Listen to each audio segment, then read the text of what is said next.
Uimarishaji vituo vya afya kwa kutoa huduma bora zitakazokidhi viwango vilivyowekwa na serikali. Tupate taarifa kamili. Uwekaji wa jiwe la msingi wa kituo cha afya Nungwi mkoa wa Kaskazini Unguja ukifanywa na Waziri wa Ardhi, Maendeleo ya Makazi Rahma Kasim Ali, ikiwa ni sehemu ya sherehe ya Mapinduzi Zanzibar. Rahma amesema kujenga na kuimarisha vituo vya afya ni muhimu zikaimarishwa maeneo ya pembezoni. Ni kizuri, kwa hivyo kienziwe, kwa sababu bila kienziwa itakuwa hakule ubora wake hautaonekana, lakini pia utoaji wa huduma unatakiwa uwe bora zaidi. Katika utoaji wa huduma hii, mara nyingi wananchi wamekuwa wakisikitika katika customer care. Katibu Mkuu wa Wizara ya Afya Mngereza Mzee Miraji amesema kituo hicho cha afya kitawanufaisha watu 38,000 ikiwa ni pamoja na kuwa na watumishi wenye sifa. Kituo hichi kitakapokamilika kitahudumia zaidi ya wananchi 38,000 wakiwemo watoto wenye umri chini ya mwaka mmoja zaidi ya 1,300, watoto wenye umri wa chini ya miaka 5 zaidi ya 5,000 na wanawake wenye umri wa kuzaa zaidi ya 9,900 kutoka maeneo ya shehia mbalimbali ikiwemo Nungwi Kiungani, Nungwi Banda Kuu, Kilindi, Kidoti, Tazari, Kingoni, Fukuchani, Kilimani, Gwereu pamoja na maeneo ya jirani. Baadhi ya viongozi wanazungumzia umuhimu wa kujengwa na kuimarishwa vituo vya afya. Na sisi tunawathamini watu wa Nungwi. Kituo cha afya kilikuwa kidogo, leo kinajengwa cha ghorofa 2. Barabara ilikuwa hakuna Nungwi, kutoka mjini mpaka Nungwi hakuna barabara. Leo barabara ziko ndani ya vichochoro. Tunaomba tupatiwe nyumba za madaktari. Tukiwa na madaktari ambao watakaa katika eneo hili, mji wetu wa Nungwi mnauona unafanya kazi masaa 24. Tunahudumia wenyeji lakini vile vile na wageni kutoka mataifa mbalimbali. Kituo cha afya Nungwi chenye ghorofa 3 kitagharimu kiasi cha shilingi bilioni 3.5 na kitakamilika Aprili mwaka 2026. Abdallah Tilata, Star TV, Zanzibar. Asante Abdallah Tilata kutoka Zanzibar. Naibu Waziri wa Ujenzi Mhandisi Geoffrey Kasekenya amesema miundombinu ya barabara na madaraja iliyoathiriwa na mvua mwaka 2023 imefanyiwa marekebisho makubwa, likiwemo daraja la Minjingu wilayani Babati ambalo limegharimu zaidi ya shilingi bilioni 6. Zakaria Mtigandi huyu hapa kwa taarifa zaidi. Naibu Waziri Kasekenya ameyasema hayo katika ziara yake ya kutembelea daraja hilo la Minjingu ambalo ujenzi wake umekamilika. Kama unavyoona ni daraja ambalo limejengwa jipya lenye uwezo wa mara 3 ya makaravati yaliyokuwepo. Leo tumejenga daraja ambayo yalikuwa na mita kama 20 upana, leo tunaongelea mita 50. Kwenda juu ilikuwa mita 2, leo tunaongelea mita 6 kwenda juu. Kwa hiyo unaweza kuona hiyo tofauti kwamba hata pakitokea changamoto yote, swala hilo haliwezi likafanya maji yashindwe kupita kwenye hili daraja. Kasekenya ameitaka wakala wa usimamizi wa barabara kuu za mikoa nchini TANROADS mkoani Manyara kuliwekea vifaa muhimu daraja hilo la Minjingu.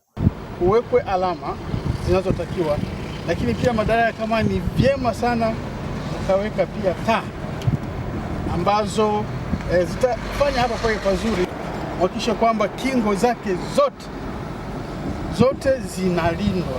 Kaimu meneja wa TANROADS mkoa wa Manyara Mhandisi Amoni Munguru amesema kwa mbali na daraja hilo kukamilika, wanamalizia baadhi ya maeneo madogo. Tunajumuisha kazi ya kudemolish ili existing box culvert, kwa maana kwamba hii structure iliyokuwepo awali ambayo ilikuwa inapita kwenye barabara ya zamani, lakini tunaendelea sasa kazi ya kufungua mto upande wa juu na upande wa chini.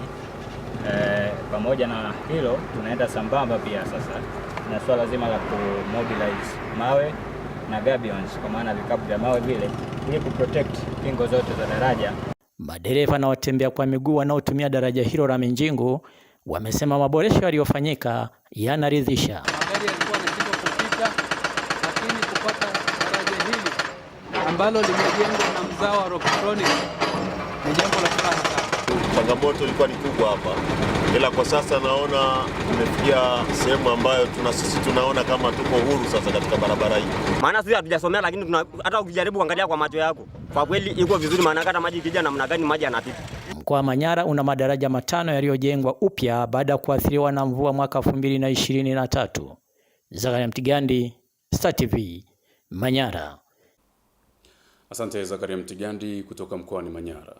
Polisi mkoani Mwanza imesema itaendelea kuwajibika kwa kuzingatia misingi na sheria kwa kulinda raia na mali zao ili kudumisha amani na mshikamano. Tupate taarifa kamili na Wilson Elisha. Kauli hiyo imetolewa na kamanda wa polisi mkoa wa Mwanza, naibu kamishna wa polisi Wilbrod Mtafungwa wakati wa hafla kuaga mwaka 2025 na kukaribisha mwaka 2026 ambayo imefanyika katika viwanja vya polisi Mabatini jijini Mwanza. 2025 imeshaondoka. Sasa hivi tunaongea habari ya 2026. 2026 jeshi la polisi tunawaahidi wananchi uwajibikaji wa hali ya juu wa kuendelea kuwaletea utulivu, usalama na amani. Lakini tutaendelea kwa kadri ya uwezo wetu kulinda usalama wao na mali zao. Lakini kubwa zaidi tutaendelea kufanya kazi kwa kuzingatia misingi ya jeshi la polisi ambayo ndio imetuletea mafanikio makubwa kwa kipindi cha mwaka jana na miaka mingine. Aidha, kamanda Mtafungwa amesema kitendo cha kuwakutanisha askari wa vyeo mbalimbali pamoja na familia zao ni fursa nzuri ya kufahamiana na kuimarisha umoja. Tena kwa ajili ya kujumuika pamoja na kufurahi kwa pamoja, kwa sababu katika kipindi chote cha mwaka jana, kama mnavyofahamu, jeshi la polisi tumekuwa katika heka nyingi za kulinda usalama wa watu na mali zao. Mrakibu mwandamizi wa polisi Sunday Ibrahim ametumia hafla hiyo kuahidi kuyatekeleza maelekezo yaliyotolewa na kamanda wa polisi mkoa wa Mwanza, huku shehe wa msikiti wa Masjid ya Nuru Nyakato Mahina Ramadhani Juma akishukuru polisi kwa utaratibu huo wa kuwakutanisha askari na familia zao. Aliyoelekeza afande RPC ametoa ufafanuzi kuhusiana na mwaka huu. Mimi ndio nitakayesimamia kwa nguvu zote. Nitasimamia kwa nafasi yangu ikiwa kama mkuu wa kikosi cha usalama barabarani kwa kuhakikisha kwamba tunazuia makosa hatarishi. Ili haya aliyoelekeza afande tuwajengee wananchi na kuyaona kwa vitendo. Hayo ndio ambayo naweza nikayasema. Kana maana na msikiti ninaotoka au mtaa ninaotoka tunajitahidi na kuwahimiza watu kushirikiana na polisi na kuwa katika amani. Na haswa tunaihimiza amani kwa muda mrefu na kwa siku nyingi ili tudumu katika amani, kwa sababu yaliyotokea tumeyaona. Utaratibu wa kuwakutanisha askari wa vyeo mbalimbali mkoa wa Mwanza na familia zao utakuwa endelevu. Wilson Elisha, Star TV, Mwanza.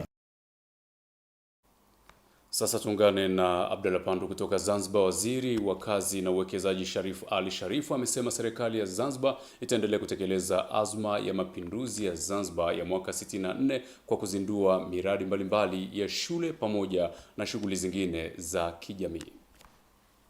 Akifungua miradi ya skuli 9 zilizowakilishwa na skuli ya maandalizi ya Kitope wilaya Kaskazini B Unguja, anasema hiyo ni hatua ya maendeleo inayoakisi mapinduzi matukufu ya Zanzibar. Na hii itupelekee sasa kuthamini mapinduzi yetu matukufu ya 1964. Kwa sababu malengo yake yalikuwa nini? Kumuondoa Muafrika, kumuondoa Mzanzibari kutoka hali duni aliyokuwa nayo, iwe ya kimaisha, iwe ya kielimu, na kufikia katika hali ya juu sana. Hili ni jambo kubwa, na kwa kweli serikali zetu zinatekeleza hii ilani ya Chama cha Mapinduzi kuhakikisha maendeleo makubwa yanaonekana katika nchi yetu Unguja na Pemba. Amesisitiza wazazi na walezi kuthamini na kutunza miundombinu ya shule zinazofunguliwa. Miundombinu tuliyoiweka hii kama serikali itunzwe vizuri, na kuna umuhimu mkubwa wa wazazi na wazee na watu ambao wamezunguka maeneo haya kuyathamini haya na kuyatunza, kwa sababu yamewekwa kwa ajili yao. Kwa hiyo mashirikiano ambayo yatahitajika kutoka kwa wazee pamoja na walimu ni muhimu, kwa sababu yale ndio yatawajenga watoto wetu. Akizungumzia gharama na uwezo wa skuli hizo Katibu Mkuu Wizara ya Elimu na Mafunzo ya Amali Zanzibar, Hamis Abdalla Said, anasema bilioni 3.6 zimetumika, huku kila skuli ikitumia milioni 400. Skuli hizi kila moja ina madarasa 8 na ina uwezo wa kuchukua wanafunzi 180 kwa wastani wanafunzi 45 kwa darasa. Pia kila skuli ina vyoo 12, kuna ofisi ya mwalimu mkuu, kuna ofisi ya walimu, kuna ukumbi wa chakula pamoja na jiko ambalo litakuwa linatumia gesi. Skuli zilizofunguliwa kwa pamoja ni skuli ya Kitope, skuli ya Kibuyuni, skuli ya Kinyasini, skuli ya Donge, skuli ya Koani, skuli ya Jumbi, Kipungani, Kizimkazi na Kitogani, kila mmoja ikiwa na uwezo wa kuchukua wanafunzi wasiopungua 180 kwa madarasa 8. Abdalla Pandu, Star TV, Zanzibar. Tunasonga mbele. Mkuu wa wilaya ya Tarime Meja Edward Goele ametoa wito watendaji wilayani humo kushirikisha wananchi katika suala la maendeleo ili serikali iweze kuunga mkono juhudi zao. Frankius Cleophas ana taarifa zaidi. Mkuu wa wilaya anatoa msitizo huo wakati alipotembelea na kukagua ujenzi wa shule mpya ya sekondari Ntagacha. Kwamba mlikuwa mnawalazimisha watu kuchangisha michango, mnawauzia mifugo, mnawakamatia. Hiyo si sawa. Si nimeleka vizuri? Hatuzuii michango, lakini lazima mfuate utaratibu. Si mheshimiwa diwani, umenielewa vizuri? Nimekuelewa. Lazima wananchi tuwashirikishe. Maeneo mengi wananchi wanajenga. Okay. Lakini wanashirikishwa, isiwe ya nguvu. Kamata watu wanakamatiwa mbuzi, watu wanakamatiwa ng'ombe. Haiwezekani. Lakini sio michango ya lazima ya kukamatiana ng'ombe, mbuzi. Hata mimi siwezi kukubali. Alafu kizingatia hapakuwa na kibali. Lazima tuzingatie taratibu. Kwa hili jambo mko mnaenda nalo, mimi nawapongeza kwanza. Mpaka hapa mlipofika mmefika pazuri sana. Mshawishiane vizuri. Leteni muhtasari, mimi nitasaini. Katika hatua nyingine, mkuu wa wilaya akiongea na wananchi wa Borega anasisitiza suala la elimu. Tukaona umemtorosha mtoto ambaye anatakiwa kwenda shule, hayupo shuleni. Tutakamata mzazi, tutakutia ndani. Tutakufunga. Kwa sababu ile ni haki yule mtoto kwenda shule. Lakini kuna watoto ambao wanaozeshwa chini ya umri, wapo. Kuna watoto ambao wanapewa mimba za utotoni ambao wanastahili kwenda shuleni. Watoto hawaendi shule. Tusije tukaja kukuta mtoto amepewa mimba au wewe umeoa mtoto. Umeoa mwanafunzi, lakini hatutakubali mtoto anapewa mimba au anaenda kuozeshwa na wewe mzazi unakubali, unachukua mahali. Kiukweli tutasimama na wewe mtoto kumsaidia. Lakini pamekuwepo na matendo mbalimbali ya ukatili wa kijinsia. Ukeketaji. Ni waombe wazazi. Ndio swala ni gumu sana. Lakini tuendelee kukaa na jamii zetu na viongozi mko hapa. Tuwasaidie hao watoto ambao wanateseka. Afisa elimu taaluma sekondari Mwalimu Elias Gibino anatoa utaratibu kwa wananchi ili shule iweze kusajiliwa. Ni vitu gani muhimu vinahitajika? Kuna vigezo vyake ambavyo viweze kufunguliwa. Cha kwanza lazima iweze kuwa na madarasa 4 ambayo tayari tunaenda kwenye shule yetu hapa. Tuweze kuwa na matundu ya vyoo kwa ajili ya wasichana na wavulana. Tuweze kuwa na matundu ya vyoo mawili kwa ajili ya walimu wa kike na walimu wa kiume. Halafu vile vile tuweze kuwa na uwanja wa mpira ambao kimsingi haituchukulii sana. Tuweze kuwa na maabara. Tuweze kuwa na maabara hata kama ni 2 au 1. Halafu tuweze kuwa na nyumba mkuu wa shule. Hapo tunafungua shule. Naomba kuwasilisha mkuu. Nikiponti kutoka Tarime mkoani Mara. Frankius Cleophas, Star TV. Asante sana Frankius Cleophas kwa taarifa hiyo. Taasisi ya kudhibiti ubora wa mbegu Tanzania TOSCI imefanya ukaguzi katika maduka ya pembejeo za kilimo wilayani Malinyi mkoani Morogoro ili kubaini ubora wa pembejeo hizo. Josephine Mweswaga anatupasha habari hii. Mkuu wa idara ya kudhibiti ubora wa mbegu Tanzania TOSCI iliwasili wilayani Malinyi kwa ajili ya ukaguzi wa maduka ya uuzaji wa mbegu. Kalori Limo anasema ukaguzi huo ni pamoja na kutaka kubaini kama wakulima wa wilaya Malinyi wananunua mbegu bora za mahindi kupitia bei ya ruzuku iliyoainishwa na serikali, ambapo pia tayari imekwisha lipa shilingi bilioni 12 kwa ajili ya mawakala wa uuzaji wa mbegu za mahindi za ruzuku. Usinunue mbegu ya mahindi kwa mfumo aina yoyote nyingine, utanunua kwa mfumo wa ruzuku. Hii ni habari njema pia hata kwa wale wafanyabiashara wa mbegu. Serikali mwezi huu wa 10/11 imeweza kutoa bilioni 12 kulipia huu mfumo wa ruzuku. Kilimo halmashauri ya wilaya Malinyi Martin Muhonde anaeleza kuwa ili mkulima apate mbegu za ruzuku anatakiwa kujisajili kupitia mfumo wa serikali kupitia kwa maafisa ugani. Kinachotakiwa mkulima ajisajili kwenye mfumo wa ruzuku ndio ataweza kupata kunufaika kwa kutumia mbegu bora pamoja na mbolea.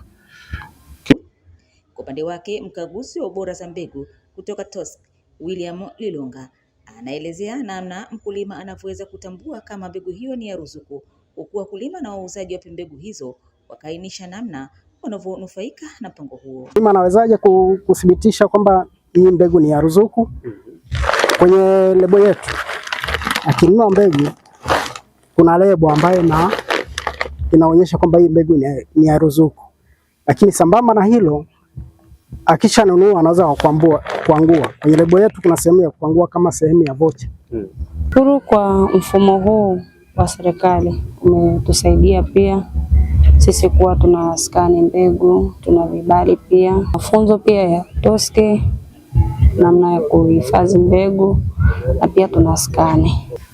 Mbegu ilikuwa nanunua kwa shilingi 16,000 kipindi kile, ila serikali ilipotuunga mkono sisi wakulima kwa kutuletea mbegu za ruzuku aina ya Aminika, kwanza tunaishukuru sana. TOSC imewataka wakulima wa wilaya ya Malinyi pamoja na wakulima wote nchini kuzingatia ushauri wa wataalamu wa kilimo na kuepuka kununua mbegu zisizothibitishwa ili kuongeza uzalishaji na kuchangia usalama wa chakula nchini. Ripoti kutoka Malinyi mkoani Morogoro ni Josephine Mwesoga wa Star TV. Mpango wa ufundishaji wa wanafunzi kujua masomo ya tehama kwa ngazi ya awali na msingi umeelezwa kuwa utasaidia kukuza uelewa katika masuala ya teknolojia na ubunifu na kulisaidia taifa kupata wataalamu wenye uwezo wa kushindana katika soko la ajira. Sharifa Suleiman anatuhabarisha.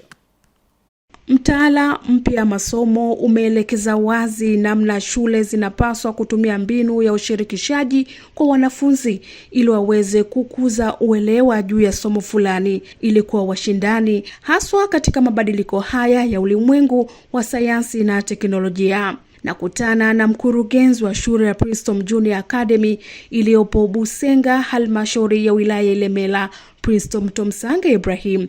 Ananieleza umuhimu wa masomo ya tehama wakianza wangali msingi. Kwa hiyo mtoto anapoanza akiwa chekechea akajua kwamba kompyuta nikigusa hivi, maana ubongo na mikono vinaenda kwa pamoja. Kwa hiyo anapogusa unajikuta maisha yanafanyaje? At the end utamkuta yani ni engineer mashuhuri wa IT. Unaona? Anaanza kubobea kwa sababu anapenda kile kitu anapogusa, sio kuandika tu na kuimba, hapana. Hapo tumeshahama na tunamshukuru sana Mama Samia. Jitihada zinazofanyika na serikali kuinua sekta ya elimu nchini ndio sababu wanatumia teknolojia kutatua matatizo kwa jamii. Awamu hii tumekuja na solution.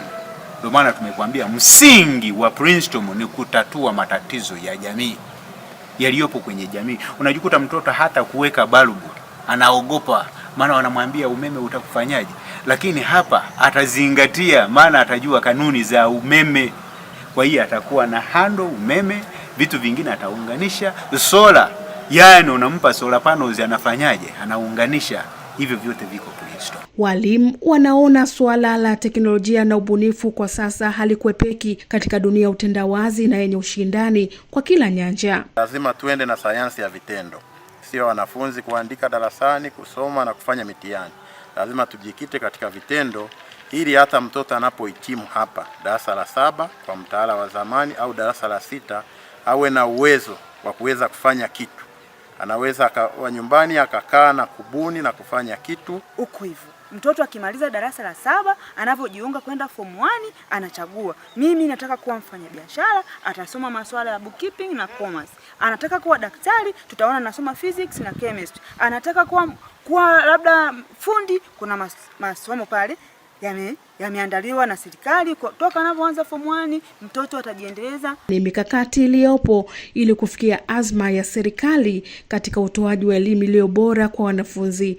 Sharifa Suleiman, Star TV, Mwanza. Asante Sharifa Suleiman kwa taarifa hiyo. Askofu mkuu mteule wa kanisa la Nuru ya Ulimwengu la jijini Mwanza, Daniel Martin, ameitaka jamii kuepuka kutumia mitandao ya kijamii kudhalilisha watu wengine na badala yake waitumie kutengeneza fursa za kiuchumi. Tupate taarifa kamili. Askofu Daniel Martin ametoa wito huo katika ibada maalum ya kusimikwa kwake kuwa mkuu wa kanisa hilo kitaifa ambayo imefanyika jijini Mwanza, kwa kuwataka wazazi na walezi kuwalea vijana katika maadili mema, kwani ndio nguvu kazi ya taifa. Mitandao ya kijamii ambayo badala ya kuwa faida imekuwa sehemu ya maumivu kwa wengine.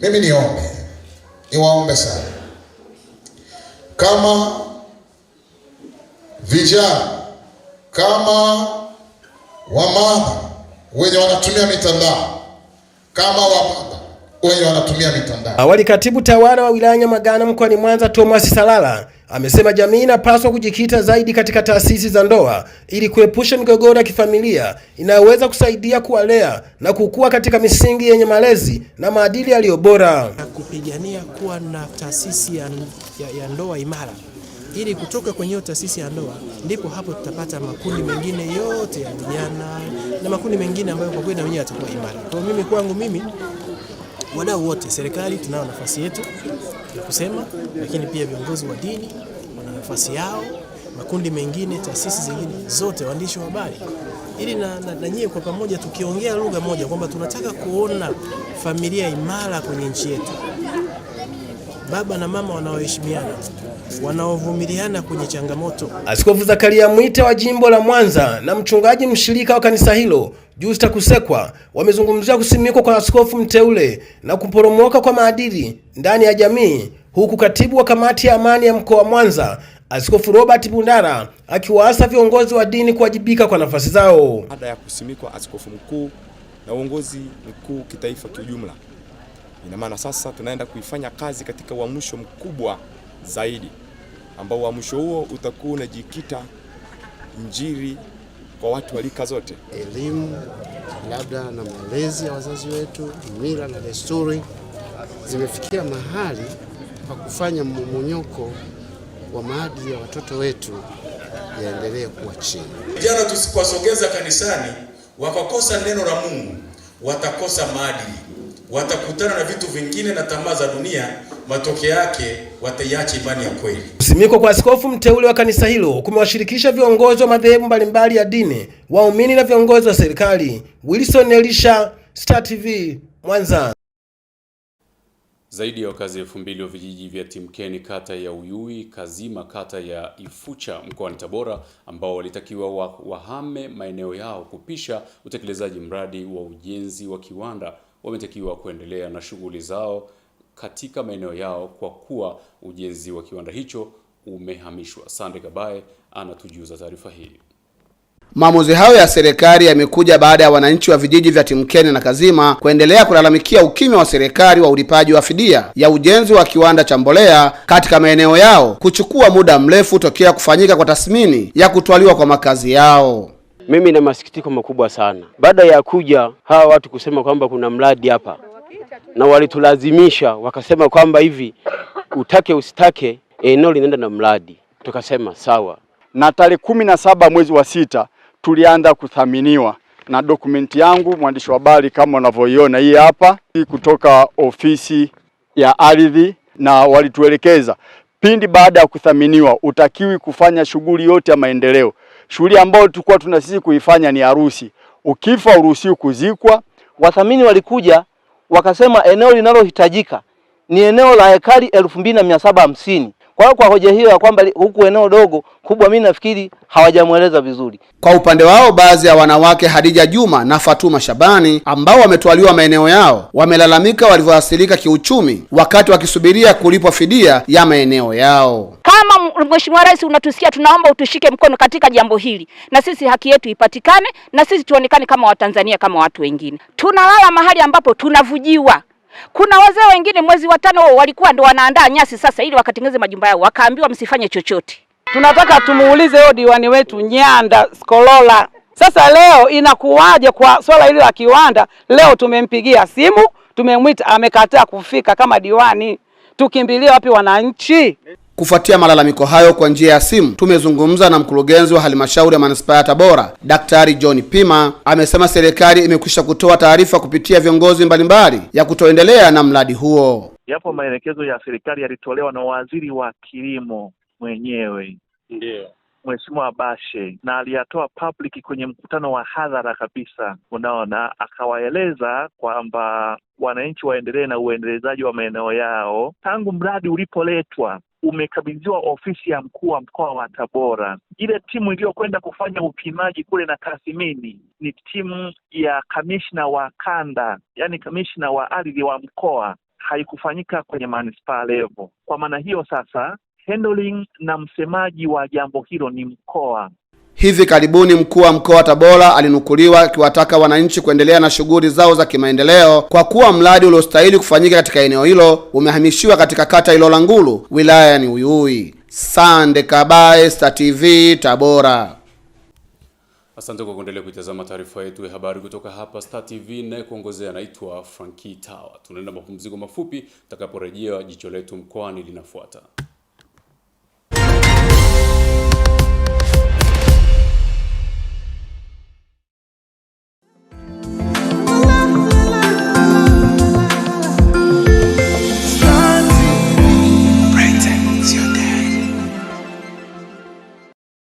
Una kifurushi cha nyota, lipa tukubusti. Una kifurushi cha mambo, lipa tukubusti. Wale wa Uhuru pia, Bibi Smarty na Super, lipa tukubusti. Welipa kifurushi chako cha mwezi, lipa tukubusti. Msimu huu wa sikukuu tumewaletea tena Star Times. Tunakuambiaje? Lipa tukubusti zaidi. Ewe mteja wa antena, lipia nyota kwa shilingi 11,000 kwa mwezi mzima, tukubusti kwenda mambo mwezi mzima bure, na ukilipia mambo kwa shilingi 17,000 tutakuboost kwenda Uhuru bure. Huku ukilipia Uhuru kwa shilingi 23,000 utabustiwa siku 5 zaidi bure. Ewe mteja wa Dish, lipia nyota kwa shilingi 11,500 kwa mwezi, tutakuboost mpaka Smart mwezi mzima bure, na ukilipia Smart kwa shilingi 23,000 tutakuboost kwenda Super bure. Huku ukilipia Super kwa shilingi 38,000 utabustiwa siku 5 zaidi bure. Star Times, lipa tukuboost zaidi.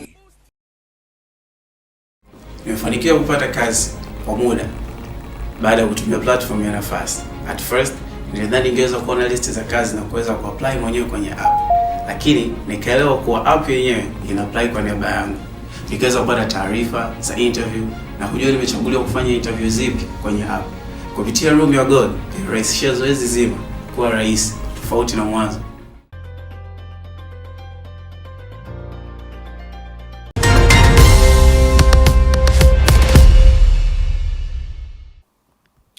Karibu, na sasa ni wasaa wa jicho letu mkoani, na jicho letu mkoani leo linaangaza huko Zanzibar.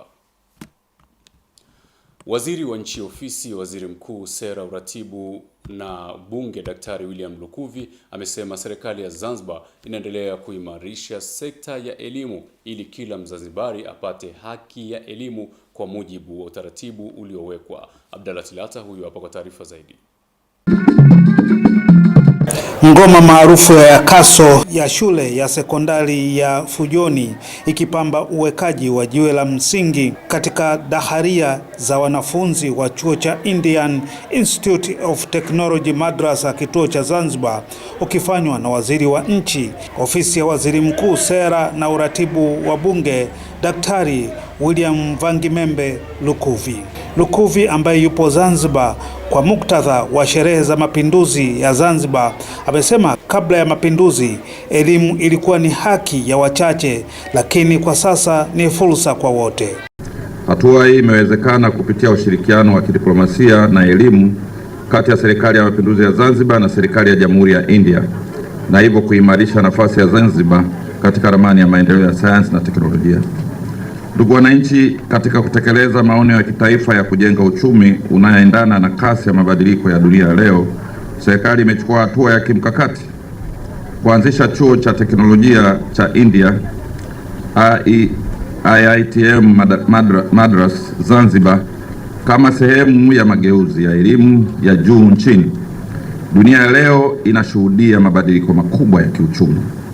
Naibu Katibu Mkuu wa Wizara ya Elimu na Mafunzo ya Amali anayeshughulikia taaluma Dr. Mwanahamisi Adam Amer amesema mradi wa dahalia utakamilika Machi mwaka 2026 na sasa una 95%.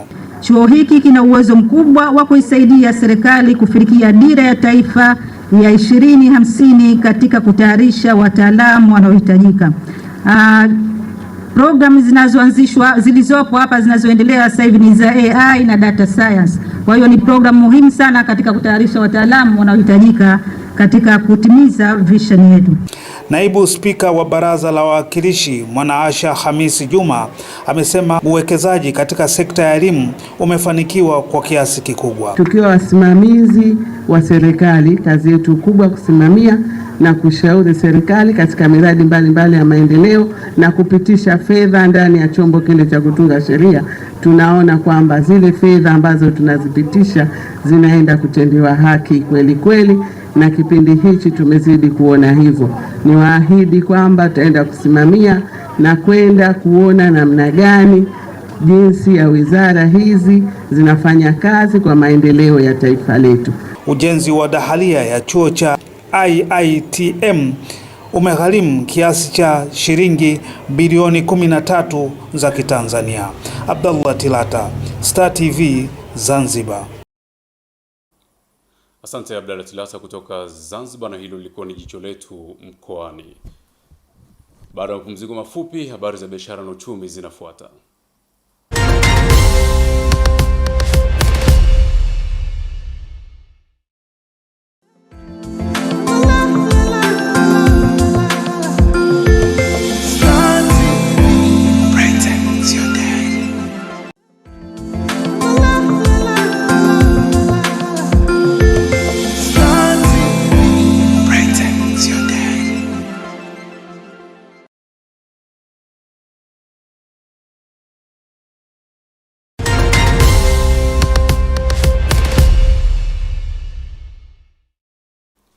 Karibu sasa katika habari za biashara na uchumi.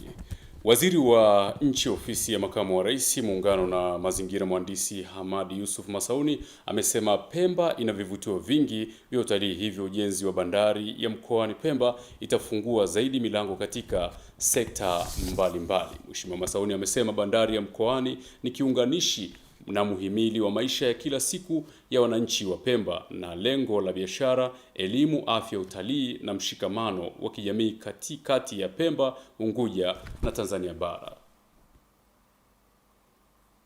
Waziri Masauni amebainisha hayo wakati akiweka jiwe la msingi la ujenzi wa jengo jipya la kisasa la abiria katika bandari hiyo litakalokuwa na uwezo wa kuhudumia abiria zaidi ya 1500 na kuinua huduma za bandari kwa viwango vya kimataifa, ikiwa ni shamra za kuelekea miaka 62 ya mapinduzi ya Zanzibar. Tunapokuwa tuna miundombinu hii mizuri, mtu akiwa na uwezo kusafirisha bidhaa zake kwa urahisi, kwa haraka, kwa unafuu na kwa ufanisi, mabarabara haya yanajengwa ya kutoa bidhaa kutoka sehemu yote kuleta bandarini, manake watu wengi watakuja kuwekeza hapa Pemba.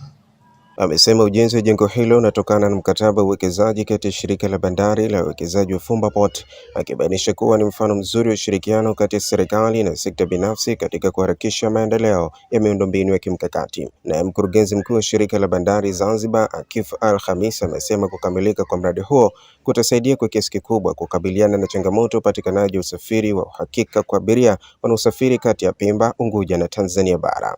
Kupitia uwekezaji huu, kampuni ya Fumbaport ilijitolea bila gharama yoyote ya serikali takriban uwekezaji wa bilioni 7.5 kwa ajili ya jengo jipya la abiria, ambapo umetuwekea jiwe la msingi leo. Jengo hilo lina uwezo wa kuchukua zaidi ya watu 1000 Jengo hilo litakuwa na nafasi maalum kwa abiria mashuhuri, yani VIP, lakini pia litakuwa na nafasi maalum kwa viongozi mbalimbali wa kitaifa. Kwa upande wake, mkuu wa wilaya mkoani Pemba, Miza Hassan Faki, amesema uwepo wa bandari hiyo umechangia ongezeko la meli zinazotia nanga katika eneo hilo. Kutokana na bagi hiyo, tulikuwa tunapokea abiria 60,000 kwa mwezi, lakini sasa tunapokea abiria 105,000 kwa mwezi. Hayo ni maendeleo makubwa sana. Lakini pia katika bandari yetu hii ya mkoani, sasa hivi makontena yanashushwa hapa moja kwa moja kutoka nje mpaka katika bandari ya mkoani. Ameongeza kuwa bandari hiyo imechangia pia kuongeza ajira kwa wananchi wa maeneo ya jirani, hususan vijana, ikiwa ni pamoja na kupunguza changamoto upatikanaji wa mafuta, ambapo awali uwezo wa kuhifadhi mafuta ulikuwa lita 100,000, lakini kwa sasa umeongezeka hadi kufikia lita milioni 2.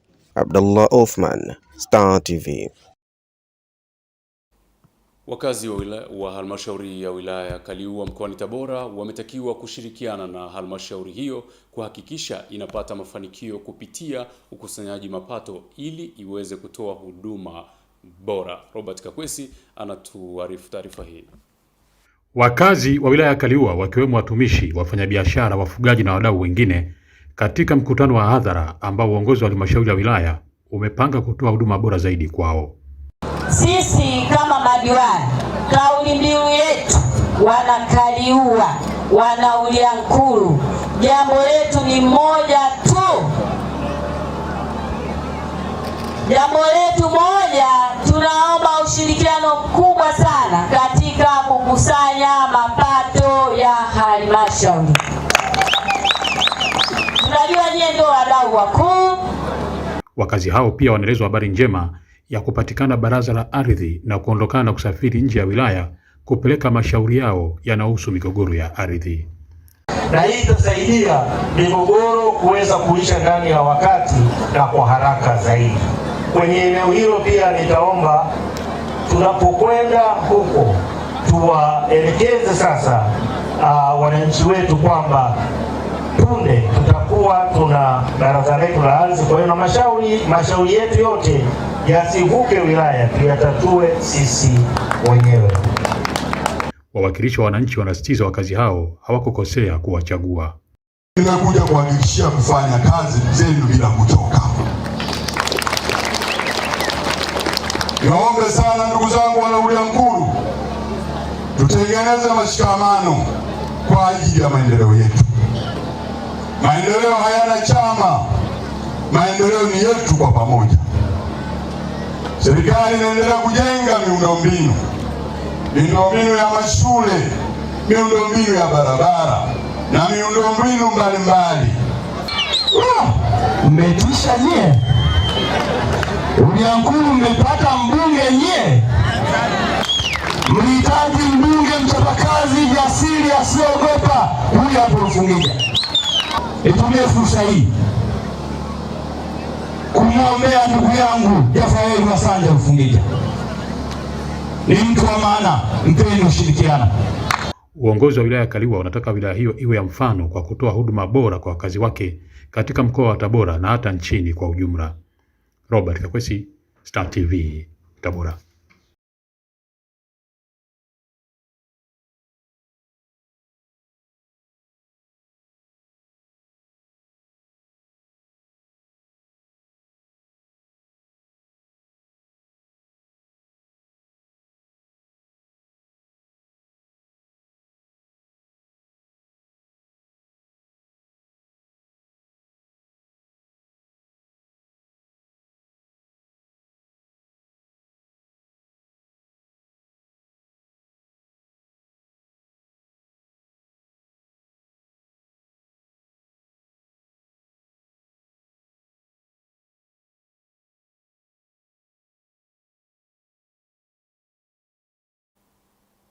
Mwisho wa habari za biashara na uchumi. Punde habari za michezo na burudani zinafuata. Endelea kubaki na Star TV.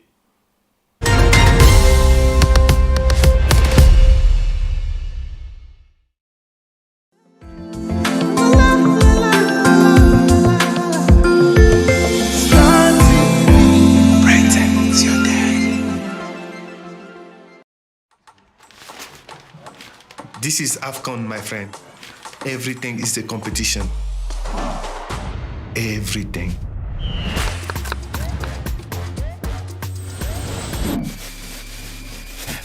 Jiunge na familia ya Supersport kwenye michuano ya AFCON Morocco 2025. Mechi zote zinapatikana ndani ya DStv kupitia kifurushi cha bomba. Kulipia piga *150 *53 alama ya reli.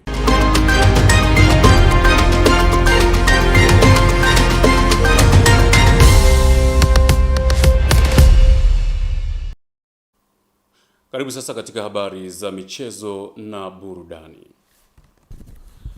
Mashabiki wa Simba na Pamba jijini Mwanza wanatarajiwa kukutana katika mchezo wa kirafiki unaochezwa Januari 12, inamaanisha kesho, mwaka 2026, ikiwa ni sehemu ya maadhimisho ya sherehe ya mapinduzi ya Zanzibar. Grace Mbise ana taarifa zaidi.